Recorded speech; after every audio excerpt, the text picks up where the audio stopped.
Type 2 পদ্ধতি গেল। এবার কত নম্বর পদ্ধতি করব? এবার 3 নম্বর পদ্ধতি করব। তো 3 নম্বর পদ্ধতিটা কি দেখে নেওয়া যাক। তাহলে মেথড নাম্বার 3। তো দেখো a:b এর মান কত দেওয়া আছে? 2:3। তাহলে লিখি a:b = 2:3। আর b:c এর মান কত দেওয়া আছে? b:c এর মান দেওয়া আছে 5:7। ডান। তাহলে 3 নম্বর পদ্ধতিটা কি সেটাই দেখি। আর 3 নম্বর পদ্ধতিটা কিভাবে দেখবো? দেখো, সব খেলা কি নিয়ে হবে? b নিয়ে। কেন b নিয়ে হবে? যেহেতু b এর দুটো ভ্যালু, যেহেতু b এর দুটো মান। এবার দেখি এখানে b এর মান কত বলেছে? 3 বলেছে। আর এখানে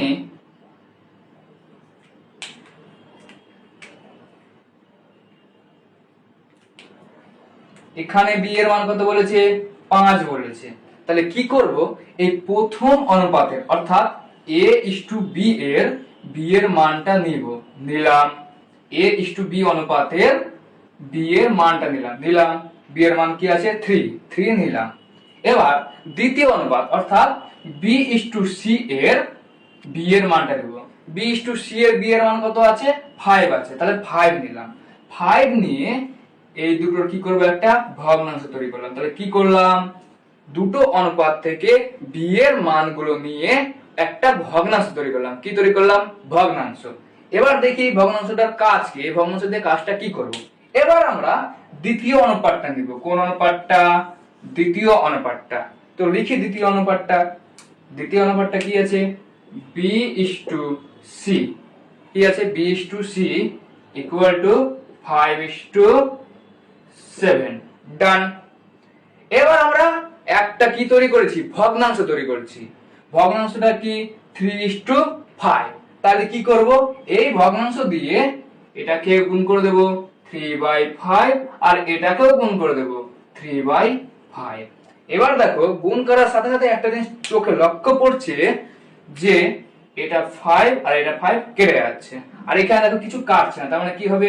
ওপর ওপর গুণ হবে আর নিচে যেটা আছে সেটাই থেকে যাবে। তাহলে এখানে কি থাকছে? 3:2। আর এখানে 3 7 21। উপরে কত হলো? 21 আর নিচে কত আছে? 5। এবার দেখো একটা টুইস্ট। দেখো যে এই b এর মানগুলো দেখো সেম হয়ে গেছে। দেখো b এর মান এখানে কত ছিল? 3 ছিল। এখানে কত ছিল? 5 ছিল। কিন্তু এখানেও কত b এর মান কত হয়ে গেছে? 3 হয়ে গেছে। তাহলে অতএব লিখি a:b:c। লিখলাম। তাহলে a এর মান কত? 2 আর b এর মান কত হলো? 3 আর c এর মান কত আছে? 21/5। তো লিখে দিই 21/5। এবার একটা জিনিস লক্ষ্য করো যে c এর মানটা কিন্তু ভগ্নাংশ, কিন্তু অনুপাতে প্রকাশ করার ক্ষেত্রে কিন্তু আর ভগ্নাংশ হয় না। অনুপাত প্রকাশ করার ক্ষেত্রে কোন সংখ্যা ভগ্নাংশে থাকে না, পূর্ণ সংখ্যাই থাকে।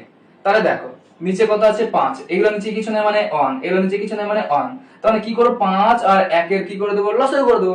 5 1 5 1 তার মানে কি? 5 1 এর লসাগু। 5 1 এর লসাগু কত হয়? 5 1 কে 5।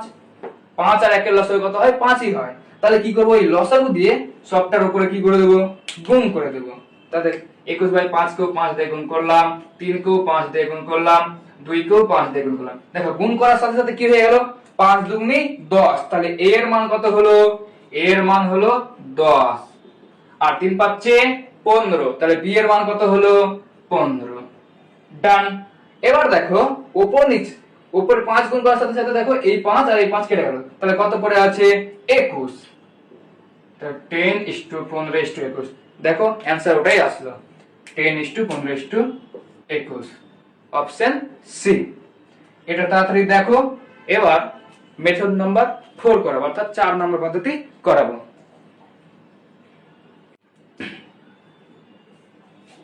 এবার তাহলে শুরু করা যাক 4 নম্বর পদ্ধতি। কয় নম্বর পদ্ধতি? 4 নম্বর পদ্ধতি। 4 নম্বর পদ্ধতিটা হচ্ছে সবচেয়ে শর্টকাট পদ্ধতি।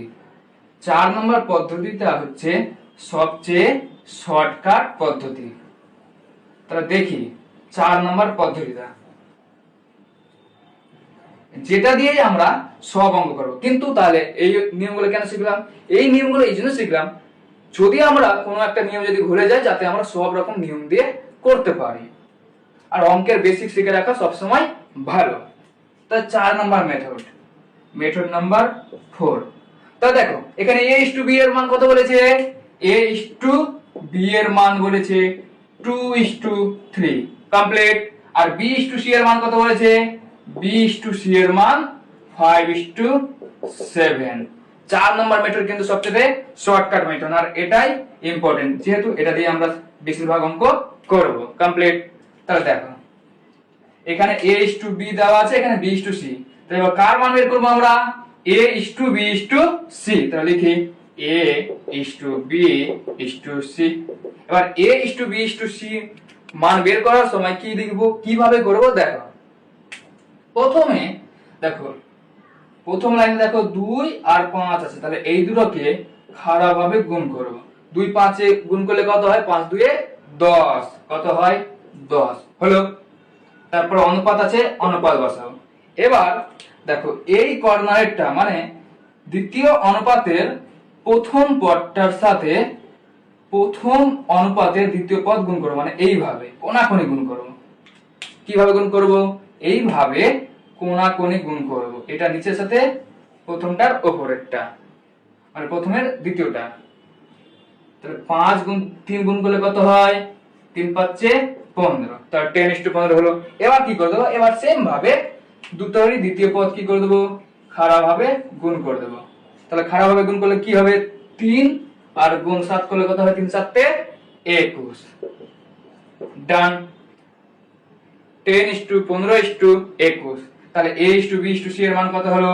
10:15:21। এটা হচ্ছে সবচেয়ে শর্টকাট পদ্ধতি। সবটা বুঝতে পারলে সবটা পদ্ধতি।